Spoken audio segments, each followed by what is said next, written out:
एक जमाना होता, मोदी है तो मुमकिन है.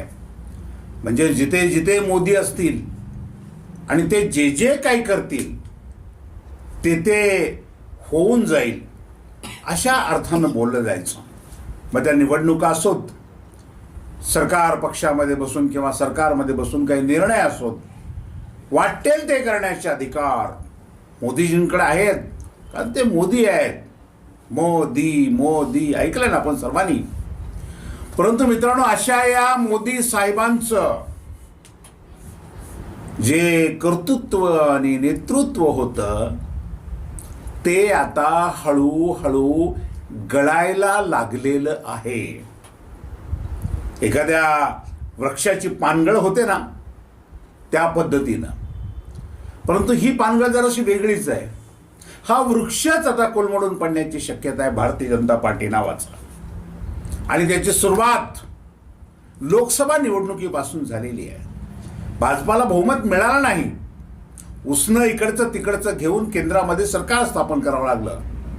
पण त्यानंतर मात्र आम्ही आता उर्वरित देशातल्या ज्या राज्याच्या निवडणुका जिंकूच अशा अहंकारामध्ये निघालेली भारतीय जनता पार्टी हरियाणामध्ये पराभूत होते, जम्मू काश्मीरमध्ये पराभूत होते.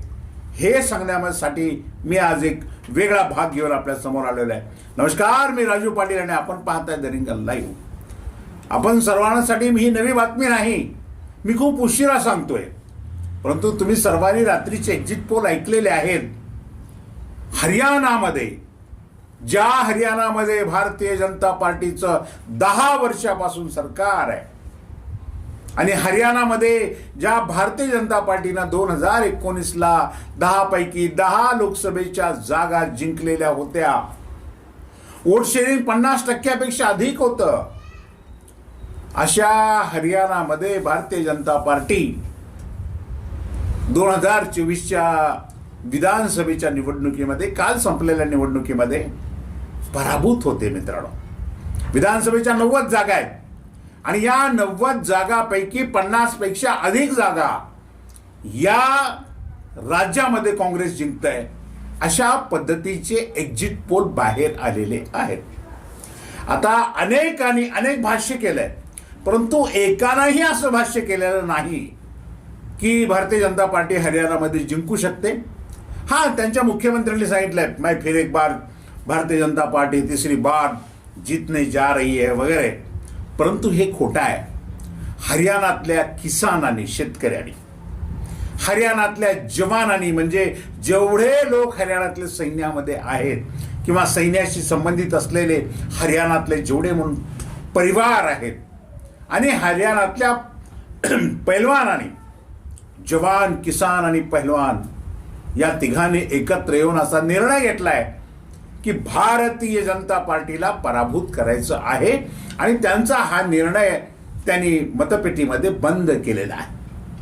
जेव्हा 8 तारखेला आता मतमोजणी सुरू होईल तेव्हा हरियाणामध्ये भारतीय जनता पार्टी पराभूत झालेली असेल. तीच परिस्थिती जम्मू आणि काश्मीरमध्ये आहे. तिथे 90 जागा आहेत विधानसभेच्या आणि या 90 जागेपैकी सर्वाधिक जागा नॅशनल कॉन्फरन्स आणि काँग्रेस यांच्या युतीला मिळताना दिसत आहेत. आणि भारतीय जनता पार्टी खूप पिछाडीवर तिथे असल्याचं आपण बघतो आहोत. या गोष्टीचा अर्थ असा आहे की भारतीय जनता पार्टीची पानगळ आता सुरू झालेली आहे. आणि आता हे पानगळच केवळ या झाडाची केवळ पानच पडणार नाहीत, तर फांद्या सुद्धा तोडून पडणार आहेत. एक एक राज्य म्हणजे एक एक फांदी आहे, लक्षात ठेवा. आणि अशा आता सगळ्या फांद्या हळूहळू गळून पडणार आहेत. अवघ्या 1.5 महिन्यावर महाराष्ट्र विधानसभेची निवडणूक आहे आणि महाराष्ट्रामध्ये वेगळी स्थिती असणार नाही. मित्रांनो, आणखीन एक गंमत आहे बघा. जम्मू आणि काश्मीर आणि हरियाणा या 2 राज्यामध्ये भारतीय जनता पार्टी हरते याचा अंदाज जेव्हा गोदी मीडियाला आला, मुख्य चॅनलला आला ना, तेव्हा त्यांनी आपल्या चॅनलवर एक्झिट पोल नाही चालवला. आपल्या चॅनलवर चर्चा सुद्धा नाही घडवली. दुसरेच विषय चघळत राहिले.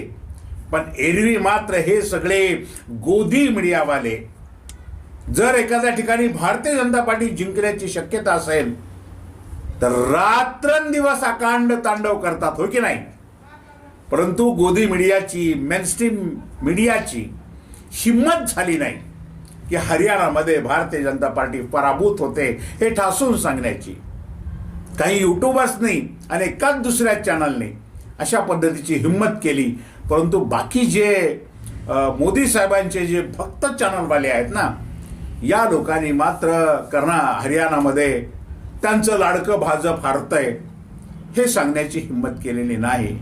मित्रांनो, या गोष्टीचा अर्थ असा आहे की आता मोदी आहेत तर मुमकिन आहे, मोदी है तो मुमकिन आहे, ही गोष्ट संपलेली आहे. राजकारणामध्ये अधिक काळ कोणाचंही वर्चस्व चालत नाही, कारण ही लोकशाही आहे. हा देश इतर देशापेक्षा वेगळा देश आहे, विविधतेने नटलेला देश आहे, विविध संस्कृतीने नटलेला हा देश आहे. आणि म्हणून एखाद्याचं नेतृत्व हे देशाच्या हिताचं नाही, हे ज्या क्षणाला देशातल्या जनतेच्या लक्षात येतं त्या क्षणाला देशातली जनता परिवर्तनाच्या पहाटेला जन्म देते. आणि तीच परिस्थिती लोकसभेच्या निवडणुकीपासून सुरू झालेली आहे. आणि आता 2 राज्य जम्मू काश्मीर आणि हरियाणा हे भारतीय जनता पार्टीच्या हातून गेले आहेत. मोदी है तो मुमकिन है आता म्हणून उपयोगाचं नाही. मित्रांनो, सांगितलं जातं की मोदींच्या सभांना हरियाणामध्ये 5-5 हजार लोक जमणं मुश्किल होतं, पकडून आणून लोक बसवावे लागत होते. ही परिस्थिती होती. 2019 मध्ये जिकडे तिकडे मोदीजींचा तो बेगडी राष्ट्रवाद, खोटा राष्ट्रवाद, नाटकी राष्ट्रवाद याला विजयाकडे घेऊन गेला. परंतु 2024ला मात्र देशातल्या जनतेनं, शेतकऱ्यांनी, जवानांनी, किसानांनी, पैलवानांनी, अगदी सर्व घटकातल्या लोकांनी या सरकारला किंवा भारतीय जनता पार्टीला ओळखलेलं आहे. मित्रांनो, हे आपले मोदी साहेब हरियाणामध्ये जाऊन आणि जम्मू काश्मीरमध्ये जाऊन असं म्हणत होते की इतर ठिकाणची इतर लोक रेवड्या वाटतात किंवा खोटी लोकांना पैसे त्यांच्या खात्यावर देऊन लोकांना फसवत आहेत, अशा लोकांवर विश्वास ठेवू नका. आता त्यांचं महाराष्ट्रातलं सरकार सुद्धा रेवड्या सध्या वाटतंय. मग त्यांच्यावर विश्वास ठेवायचा का नाही ठेवायचा ही इथली जनता ठरवणार आहे. परंतु मी आपल्याला एक गोष्ट नक्की सांगू इच्छितो. सुरू झालंय, अधोगतीला सुरुवात झालेली आहे. आणि अधोगतीला जर एकदा सुरुवात झाली तर ती कुठल्याही किमतीमध्ये थांबवता येत नाही. डॅमेज कंट्रोल वगैरे करता येत नाही. ते डॅमेज कंट्रोल वगैरे नाही. एकदा सुरू झाला डॅमेज की डॅमेज आणि डॅमेजच आहे. महाराष्ट्रामध्ये हरियाणापेक्षा अधिक बदतर अवस्था भारतीय जनता पार्टीची होण्याची शक्यता आहे. मागं असं म्हटलं जात होतं एक 2-3 महिन्यापूर्वी की महाराष्ट्रामध्ये महाविकास आघाडी आणि महायुतीमध्ये टफ फाईट होईल. परंतु आता जे सर्वे आणखीन पुढे येत आहेत तेव्हा सांगितलं जातं की जेव्हा जम्मू काश्मीर आणि हरियाणाचा निकाल समोर येईल तेव्हा भारतीय जनता पार्टीचा जो आजचा आकडा आहे 100च्या आतला 60-62चा हा पुन्हा खाली येण्याची दाट शक्यता आहे. आणि त्याचा परिणाम एकनाथ शिंदे आणि अजित पवार यांचेही आमदार कमी होण्याची शक्यता आहे. बंपर जीत ज्याला म्हणतो आपण, ती बंपर जीत उद्या महाविकास आघाडीची आपल्याला 2024च्या या सगळ्या निवडणुकीमध्ये विधानसभेच्या बघायला मिळणार आहे. त्याची सुरुवात आता झालेली आहे. लोकसभेच्या नंतर पहिल्यांदाच विधानसभेची निवडणूक हरियाणाने जम्मू काश्मीरची झाली आणि आता तिसऱ्यांदा ती महाराष्ट्राची होऊ घातलेली आहे. त्यामुळं आता मोदी है तो मुमकिन है असं जर कोणी म्हटलं तर त्याला सांगा की आता काही मुमकिन वगैरे नाही. हे लोकशाही आहे आणि लोकशाहीमध्ये लोक मोदींपेक्षा खूप मोठे आहेत आणि त्यांनी ते हरियाणा आणि जम्मू काश्मीरमध्ये सिद्ध सुद्धा केलेलं आहे. हे पुन्हा एकदा सिद्ध करण्यासाठी महाराष्ट्र आज सज्ज झालेला आहे. आज इतकंच. अशाच महत्वाच्या प्रश्नावर रोकटोक भाष्य ऐकण्यासाठी पाहत रहा रिंगण लाईव्ह, आवाज महाराष्ट्राचा.